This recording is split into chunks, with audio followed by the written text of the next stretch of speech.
This is VJ TV. Vastu and Jyotish. Vastu and Jyotish. ಎಲ್ರಿಗೂ ನಮಸ್ಕಾರ. ನಾನು ವೀಣಾ ಕುಲಕರ್ಣಿ. ವಾಸ್ತು ಜ್ಯೋತಿ ಚಾನಲ್ಗೆ ಸ್ವಾಗತ. ಇನ್ನೇನು ಹೊಸ ಕ್ಯಾಲೆಂಡರ್ ವರ್ಷ ಬರ್ತಾ ಇದೆ. ಸೊ ಯಾವ ರಾಶಿಗೆ ಯಾವ ಫಲಗಳಿದೆ ಅಂತ ತಿಳ್ಕೊಳ್ಳುವಂಥ ಸಮಯ. ಖ್ಯಾತ ಜ್ಯೋತಿಷಿಗಳು ಮತ್ತು ಖ್ಯಾತ ವಾಸ್ತುತಜ್ಞರಾದಂತಹ ಬಾಲಸುಬ್ರಹ್ಮಣ್ಯ ಗುರುಗಳು ಇವತ್ತು ನಮ್ಮ ಜೊತೆ ಇದ್ದಾರೆ. ಗುರುಗಳ ಕಾರ್ಯಕ್ರಮಕ್ಕೆ ಸ್ವಾಗತ. ಓಂ ಗುರುಭ್ಯೋ ನಮಃ ಹರಿ ಓಂ. ನಮಸ್ಕಾರ ಗುರುಗಳೇ, ಇನ್ನೇನು ಹೊಸ ವರ್ಷ 2026 ಆಗಮಿಸ್ತಾ ಇದೆ. ಸೊ ಈ ವರ್ಷದಲ್ಲಿ ಯಾವ ರಾಶಿಗಳಿಗೆ ಏನು ಫಲಗಳಿದೆ ಅನ್ನೋದನ್ನ ತಿಳಿಸ್ಕೊಡ್ತೀರಾ? ಖಂಡಿತ ಮೇಡಮ್. ಗುರುಗಳೇ, ಮಿಥುನ ರಾಶಿಗೆ ಮುಂದಿನ ವರ್ಷ ಅಂದ್ರೆ ಮುಂಬರುವ ವರ್ಷ 2026 ಹೇಗಿದೆ, ಅದ್ರ ಬಗ್ಗೆ ಒಂದು ಸ್ವಲ್ಪ ತಿಳಿಸ್ಕೊಡಿ. ಈಗ ಮಿಥುನ ರಾಶಿಯವ್ರದ್ದು ನೋಡಿ, ಮಿಥುನ ರಾಶಿಯಲ್ಲಿ ನಮಗೆ ಮೃಗಶಿರ, ಆರುದ್ರ, ಪುನರ್ವಸು ನಕ್ಷತ್ರಗಳು ಬರುತ್ತೆ. ಈಗ ನಮಗೆ ಮೃಗಶಿರ ನಕ್ಷತ್ರ ತಗೊಂಡ್ರೆ ಕುಜ ನಕ್ಷತ್ರದ, ಈಗ ನಮಗೆ ವಿದ್ಯಾಭ್ಯಾಸ ಕುಜ ದಶೆ ಅಥವಾ ರಾಹು ದಶೆಯಲ್ಲಿ ವಿದ್ಯಾಭ್ಯಾಸ ನಡೀತಿರುತ್ತೆ. ಗುರು ದಶೆ, ಶನಿ ದಶೆ, ಬುಧ ದಶೆಗಳಲ್ಲಿ ಇವರು ಕೆಲಸಗಳು ಮಾಡ್ತಾ ಇರ್ತಾರೆ. ಹಾಗೆ ನಾವು ಆರುದ್ರ ನಕ್ಷತ್ರ ತಗೊಂಡಾಗ ಅದು ರಾಹು ನಕ್ಷತ್ರ ಆಗುತ್ತೆ. ರಾಹು ದಶೆಯಲ್ಲಿ ಇವ್ರದ್ದು ವಿದ್ಯಾಭ್ಯಾಸ ಅಥವಾ ಗುರು ದಶೆಯಲ್ಲಿ ವಿದ್ಯಾಭ್ಯಾಸಗಳು ನಡೀತಾ ಇರುತ್ತೆ. ಕೆಲಸದಿಂದ ತಗೊಂಡ್ರೆ ನಮಗೆ ಗುರು ದಶೆ ಆಗಿರ್ಬೋದು, ಶನಿ ಆಗ್ಬೋದು, ಬುಧ ದಶೆಗಳಲ್ಲಿ ಇವ್ರದ್ದು ಕೆಲಸಗಳು ಮಾಡ್ತಾ ಇರ್ತಾರೆ. ಹಾಗೆ ನಾವು ಪುನರ್ವಸು ನಕ್ಷತ್ರ ತಗೊಂಡಾಗ ಅದು ಬಂದು ಗುರು ನಕ್ಷತ್ರ ಆಗಿರುತ್ತೆ. ನಂತರ ಗುರು ದಶೆಯಲ್ಲೇ ವಿದ್ಯಾಭ್ಯಾಸ ಅಥವಾ ಶನಿ ದಶೆಯಲ್ಲಿ ವಿದ್ಯಾಭ್ಯಾಸ ನಡೀತಿರುತ್ತೆ. ಇನ್ನು ಅವ್ರದ್ದು ಕೆಲಸ ಅಂತ ತಗೊಂಡಾಗ ನಾವು ಶನಿ ದಶೆ ಇರ್ಬೋದು, ಬುಧ ದಶೆ ಇರ್ಬೋದು, ಕೇತು ಅಥವಾ ಶುಕ್ರ ದಶೆಯಲ್ಲಿ ಇವರು ಕೆಲಸಗಳು ಮಾಡ್ತಾ ಇರ್ತಾರೆ. ಸೊ ಈ ನಕ್ಷತ್ರಗಳು ಆಧಾರಿತ ಮೇಲೆ ನೋಡೋಣ. ಹಾಗೆ ನಾವೀಗ ಪರಿಸರ, ಯಾವ್ಯಾವ ಪ್ಲಾನೆಟ್ಸು ಅಂದ್ರೆ ಯಾವ್ಯಾವ ಗ್ರಹಗಳು ಮಿಥುನ ರಾಶಿಗೆ ಯಾವ್ಯಾವ ಪರಿಸರದಲ್ಲಿದೆ, ಅದರಲ್ಲಿ ಮೇಜರ್ ಪ್ಲಾನೆಟ್ ಅಂದ್ರೆ ಮುಖ್ಯವಾದ ಗ್ರಹಗಳು ವರ್ಷಫಲ. ಆದ್ದರಿಂದ ಗುರು ನಿಮ್ಮ ಜನ್ಮದಲ್ಲೇ ಜೂನ್ ತನಕ ಸಂಚಾರ ಮಾಡುತ್ತೆ.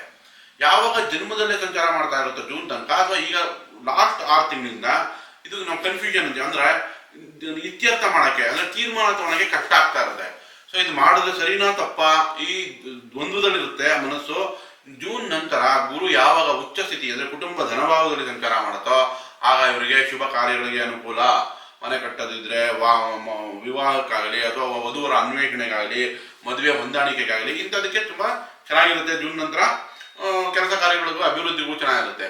ಮಿಥುನ ರಾಶಿಯವರಿಗೆ 2ನೇ ಮನೆ ಅಂದ್ರೆ ನಮ್ಗೆ ಕರ್ಕಾಟಕ ಆದ್ಮೇಲೆ ಸಿಂಹ ಬರುತ್ತೆ. ಸೊ 3ನೇ ಮನೆಯಲ್ಲಿ ಕೇತು ಯಾವಾಗ 3ನೇ ಮನೆ ಸ್ಥಿತ ಇರುತ್ತೋ ಪಿತ್ರಾರ್ಜಿತ ಆಸ್ತಿ ಅನುಕೂಲ ಮಾಡುತ್ತೆ. ಸೊ ಕೇತು ನಮ್ಗೆ ಅಕ್ಟೋಬರ್ ನವೆಂಬರ್ ತನಕ ಇರುತ್ತೆ. ಆದ್ರೆ ನೋಡಿ, ಅಣ್ಣ ತಮ್ಮಂದ್ರ ವಿಷಯದಲ್ಲಿ ಎಚ್ಚರಿಕೆ ವಹಿಸಬೇಕು. ಯಾಕಂದ್ರೆ ಅವ್ರ ಆರೋಗ್ಯದಲ್ಲಿ ಸಣ್ಣ ಪುಟ್ಟ ತೊಂದರೆಗಳು ಬರುವಂತ ಚಾನ್ಸಸ್ ಇರುತ್ತೆ. ಹಾಗಾಗಿ ಅವ್ರಿಗೋಸ್ಕರ ಅಂದ್ರೆ ನಿಮ್ಗೆ ಕಮ್ಯುನಿಕೇಶನ್ ನಲ್ಲಿ ಏನಾದ್ರು ತೊಂದರೆ ಬರ್ಬೋದು. ಮಾತುಕತೆ ಅಥವಾ ಲೇವಾದೇವಿ ಈ ತರ ವ್ಯವಹಾರಗಳಲ್ಲಿ ಅಗ್ರಿಮೆಂಟ್ ಅಲ್ಲಿ ಯಾವಾಗ 3ನೇ ಮನೆ ಭಾವದಲ್ಲಿ ಕೇತು ಇರುತ್ತೋ ಅವಾಗ ಎಚ್ಚರಿಕೆ ವಹಿಸಬೇಕು. ಈ ಪ್ರಯಾಣಗಳಲ್ಲಿ ಏನಾದ್ರು ನಿಧಾನ ಆಗ್ಬೋದು, ಪೋಸ್ಟ್ಪೋನ್ ಆಗ್ಬೋದು. ಈಗ ವೀಸಾ ಎಕ್ಸ್ಪೆಕ್ಟ್ ಮಾಡ್ತಿರ್ತೀರಾ, ಅದು ನಿಧಾನ ಆಗ್ಬೋದು. ಬಟ್ ನಮ್ಗೆ ಓವರ್ ಆಲ್ ತಗೊಂಡಾಗ 3ನೇ ಮನೆ ಕೇತು ಲಾಭದಾಯಕವಾಗಿದೆ, ಸಣ್ಣ ಪುಟ್ಟ ವಿಷಯಗಳು ಬಿಟ್ರೆ. ನೆಕ್ಸ್ಟ್ ನೋಡಿ, ನಮ್ಗೆ ರಾಹು ನಮ್ಗೆ ಕುಂಭರಾಶಿಯಲ್ಲಿ ಸಂಚಾರ ಮಾಡ್ತಾ ಇದೆ ಅಂದ್ರೆ ಅದು ಭಾಗ್ಯಸ್ಥಾನ ಆಗುತ್ತೆ. ಭಾಗ್ಯದಲ್ಲಿ ನಮ್ಗೆ ರಾಹು ಸಂಚಾರ ಮಾಡ್ತಾ ಇದ್ರೆ ನಮ್ ತಂದೆ ಆರೋಗ್ಯದಲ್ಲಿ ಎಚ್ಚರಿಕೆ ವಹಿಸ್ಬೇಕು. ನೀವೇನ ಫಾರಿನ್ ಹೋಗ್ತೀನಿ, ಅಲ್ಲಿ ಸ್ಟಡೀಸ್ ಮಾಡ್ತೀನಿ, ವಿದ್ಯಾಭ್ಯಾಸ ಮಾಡ್ತೀನಿ ಅಂದ್ರೆ ರಾಹು ನಿಮ್ಗೆ ಇನ್ಫ್ಲೂಯೆನ್ಸ್ ಮಾಡುತ್ತೆ. ಇನ್ನು ಮಿಥುನ ರಾಶಿಯವರಿಗೆ ಕರ್ಮಸ್ಥಾನ ಅಂದ್ರೆ ಮೀನ ರಾಶಿಯಲ್ಲಿ ಶನಿ ಸಂಚಾರ. 10ನೇ ಮನೆಯಲ್ಲಿ ಯಾವಾಗ ಶನಿ ಸಂಚಾರ ಮಾಡುತ್ತೋ ಕೆಲಸ ಕಾರ್ಯಗಳಿಗೆ ಅನುಕೂಲಕರವಾಗಿರುತ್ತೆ. ಶನಿ ಕರ್ಮಕಾರಕ, ಹಾಗಾಗಿ ಕೆಲಸದಲ್ಲಿ ಒಂದು ಸ್ಟೆಬಿಲಿಟಿ ಕೊಡುತ್ತೆ. ನಿಮ್ಗೆ ಕೆಲಸದಲ್ಲಿ ನಿರಂತರವಾಗಿ ಕೆಲಸಗಳು ಸಿಗೋ ಹಂಗೆ ಆಪರ್ಚುನಿಟಿ ಕ್ರಿಯೇಟ್ ಆಗುತ್ತೆ. ಈ ಗುರು ಕರ್ಕಾಟಕ ರಾಶಿಯಲ್ಲಿದ್ದು ಅದರ ಭಾಗ್ಯದ ದೃಷ್ಟಿ ಯಾವಾಗ ನಮ್ಗೆ ಶನಿ ಮೇಲೆ ಬೀಳುತ್ತೋ ಆಗ ಕೆಲಸದಲ್ಲಿ ಅಭಿವೃದ್ಧಿ ಆಗುವಂತ ಚಾನ್ಸಸ್ ಹೆಚ್ಚಾಗುತ್ತೆ. ಹಾಗಾಗಿ ನಮ್ಗೆ ಗುರು ಆಗಲಿ, ಕೇತು ಆಗಲಿ, ರಾಹು ಮತ್ತೆ ಶನಿ ನಿಮ್ಗೆ ಮಿಥುನ ರಾಶಿಯವರಿಗೆ ಜೂನ್ ನಂತರ ಲಾಭದಾಯಕವಾದ ರಿಸಲ್ಟ್ ಕೊಡುತ್ತೆ. ಆದ್ರೂ ಕೂಡ ಭಾಗ್ಯದಲ್ಲಿ ರಾಹು ಇರೋದ್ರಿಂದ ನಮ್ಗೆ ರಾಹು ಶಾಂತಿ ಇಲ್ಲಿ ಅಗತ್ಯವಾಗಿ ಮಾಡಬೇಕಾಗುತ್ತೆ. ಜೂನ್ ವರೆಗೂ ಗುರು ನಿಮ್ಮ ಜನ್ಮದಲ್ಲೇ ಸಂಚಾರ ಮಾಡ್ತಾ ಇರೋದ್ರಿಂದ ಗುರು ಕೂಡ ಪರಿಹಾರ ಆಗುತ್ತೆ ಇದೆ. ನಂತರ ನಮ್ಗೆ ನೋಡಿ, ಮಾರ್ಚ್ ಮತ್ತೆ ಮೇ ತಿಂಗಳಲ್ಲಿ ರವಿ ಕುಜ 10, 11ರಲ್ಲಿ ಸಂಚಾರ ಮಾಡ್ತಾರೆ. ಮಿಥುನ ರಾಶಿಯವರಿಗೆ ನಮ್ಗೆ ಮೀನ ಮತ್ತು ಮೇಷ ರಾಶಿಯಲ್ಲಿ ಯಾವಾಗ ರವಿ ಕುಜ ಸಂಚಾರ ಮಾಡುತ್ತೋ ಅವಾಗ ಮೇಲಧಿಕಾರಿಯಿಂದ ಮೆಚ್ಚುಗೆ ಸಿಗುತ್ತೆ. ಪ್ರಮೋಷನ್ ಎಕ್ಸ್ಪೆಕ್ಟ್ ಮಾಡ್ತಿದ್ರೆ ಪ್ರಮೋಷನ್ ಮಿಥುನ ರಾಶಿಗೆ ಆಗುವಂತ ಚಾನ್ಸಸ್ ಚೆನ್ನಾಗಿರುತ್ತೆ. ಇಲ್ಲ ಭೂಮಿಯಿಂದ ಲಾಭ ಸಿಗುತ್ತೆ, ಅಣ್ತಮ್ಮಂದ್ರಿಂದ ಲಾಭ ಸಿಗುತ್ತೆ. ನೋಡಿ, ಮಾರ್ಚ್ ಮತ್ತೆ ಮೇ ತಿಂಗಳಲ್ಲಿ ಯಾವಾಗ ನಮಗೆ ರವಿ ಮತ್ತೆ ಕುಜ 10, 11ನೇ ಮನೆ ಸಂಚಾರ ಮಾಡುತ್ತೋ ಅವಾಗ ಭೂಮಿಯಿಂದ ಲಾಭ, ಮೇಲಧಿಕಾರಿಯಿಂದ ಮೆಚ್ಚುಗೆ ಅಥವಾ ತಂದೆಗೆ ಲಾಭ, ತಂದೆಯಿಂದ ಲಾಭ. ಸೊ ಈ ತರ ನಿಮ್ಗೆ ಲಾಭದಾಯಕವಾಗಿ ಕುಜ ಮತ್ತೆ ರವಿಯಿಂದ ಲಾಭ ಸಿಗುತ್ತೆ. ನಂತರ ಜುಲೈ ಮತ್ತೆ ಜುಲೈ ತಿಂಗಳಲ್ಲಿ ಯಾವಾಗ ನಮಗೆ ಗುರು ಬುಧ 2ರಲ್ಲಿ ಸಂಚಾರ ಮಾಡುತ್ತೆ, ಮತ್ತೆ ನಮಗೆ ಕುಜ ಕೂಡ 11ರಲ್ಲಿ ಇರುತ್ತಾಗ. ಜುಲೈ ತಿಂಗಳಲ್ಲಿ ಗುರು ಬುಧ 2ರಲ್ಲಿದ್ದು ಕುಜ ಯಾವಾಗ 11ರಲ್ಲಿ ಸಂಚಾರ ಮಾಡುತ್ತೋ ನೋಡಿ, ಪ್ರಾಪರ್ಟಿ ವಿಷಯ ಚೆನ್ನಾಗಿದೆ. ನಂತರ ನಿಮಗೆ ಲ್ಯಾಂಡ್ ಪ್ರಾಪರ್ಟಿ ಆಗಿರ್ಬೋದು ಅಥವಾ ಕಮರ್ಷಿಯಲ್ ಪ್ರಾಪರ್ಟಿ ಆಗಿರ್ಬೋದು, ಈ ತರ ವಿಷಯಗಳಿಗೆ ಅನುಕೂಲ ಮಾಡಿಕೊಡುತ್ತೆ. ನಂತರ ನಮಗೆ ಆಗಸ್ಟ್ ಮತ್ತೆ ಸೆಪ್ಟೆಂಬರ್ ಬುಧ ಶುಕ್ರರು 4ರಲ್ಲಿ ಸಂಚಾರ ಮಾಡುತ್ತೆ. ಸೊ ವಿದ್ಯಾರ್ಥಿಗಳಿಗೆ ಅನುಕೂಲ ಆಗುತ್ತೆ. ವಿದ್ಯಾರ್ಥಿಗಳಿಗೆ ಅನುಕೂಲ, ಫ್ಲಾಟ್ ತಗೋಬೇಕು, ವಾಹನ ತಗೋಬೇಕು, ಅದಕ್ಕೆ 4ನೇ ಶುಕ್ರ ಅನುಕೂಲ ಮಾಡ್ಕೊಳುತ್ತೆ. ನಿಮಗೆ ಆಗಸ್ಟ್ ಮತ್ತು ಸೆಪ್ಟೆಂಬರ್ ಈ ತಿಂಗಳಲ್ಲಿ ಫ್ಲಾಟ್ಗಾಗಲಿ ಅಥವಾ ವಾಹನಕ್ಕಾಗಲಿ ಅಥವಾ ಸಾಮರಸ್ಯಕ್ಕಾಗಲಿ ಈ ವಿಷಯಗಳಿಗೆ ನಿಮಗೆ ಬುಧ ಮತ್ತು ಶುಕ್ರರು ಅನುಕೂಲಗಳಾಗುತ್ತೆ. ಹೆಚ್ಚಿನ ವಿದ್ಯಾಭ್ಯಾಸಕ್ಕೂ ಮಿಥುನ ರಾಶಿಯವರಿಗೆ ಆಗಸ್ಟ್ ಮತ್ತು ಸೆಪ್ಟೆಂಬರ್ ಅನುಕೂಲಕರವಾಗಿದೆ. ಒಟ್ಟಾರೆ ತೊಂದರೆ ಮಿಥುನ ರಾಶಿಗೆ ಜೂನ್ ನಂತರ ಗುರು ಯಾವಾಗ 2ರಲ್ಲಿ ಉಚ್ಚ ಆಗುತ್ತೋ ಜಾಸ್ತಿ ಶುಭ ಫಲಗಳನ್ನೇ ನಿರೀಕ್ಷಿಸಬಹುದು ಅಂತ ಹೇಳ್ಬೋದು.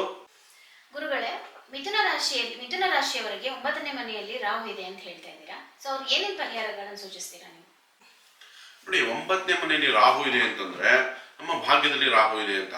ಈಗ ಅದಕ್ಕೋಸ್ಕರ ನಮ್ಗೆ ಈಗ ತಂದೆ ಆರೋಗ್ಯ ಈ ವಿಷಯಗಳು ಮತ್ತೆ ಅನವಶ್ಯಕ ದೂರ ಪ್ರಯಾಸಗಳು ಆಗುವಂತ ಚಾನ್ಸಸ್ ಇರುತ್ತೆ. ಯಾಕಂದ್ರೆ ಇಷ್ಟು ದಿವಸ ಗುರು ದೃಷ್ಟಿ ಬಿದ್ದಿತ್ತು, ಈಗ ಗುರು ದೃಷ್ಟಿ ಇಲ್ಲದೆ ಇರೋ ಕಾರಣ ರಾಹುಗೋಸ್ಕರ ಉದ್ದಿನ ಬೇಳೆಯನ್ನು ನಾವು ದುರ್ಗಾದೇವಿ ದೇವಸ್ಥಾನದಲ್ಲಿ ಆದ್ರೂ ದಾನ ಕೊಡ್ಬೋದು, ಅಥವಾ ಸ್ನೇಹಿತರಿಗಾದ್ರೂ ನಾವು ದಾನ ಕೊಡ್ಬೋದು. ಉದ್ದಿನ ವಡೆ ಆಗ್ಬೋದು, ದೋಸೆ, ಇಡ್ಲಿ, ಈ ತರದ್ದು ಉದ್ದು ಮತ್ತೆ ಚಂದ್ರ, ಉದ್ದು ಮತ್ತೆ ಅಕ್ಕಿ ಏನಿರುತ್ತೆ, ಉದ್ದು ರಾಹುಗಾದ್ರೆ ಅಕ್ಕಿ ಚಂದ್ರನಿಗಾಗುತ್ತೆ.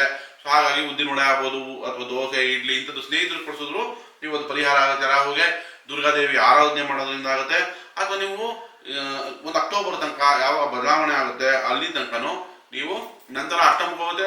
ಇನ್ನು 2 ವರ್ಷಗಳ ಕಾಲ ರಾಹು ಪರಿಹಾರ ಅಗತ್ಯ ಇದೆ.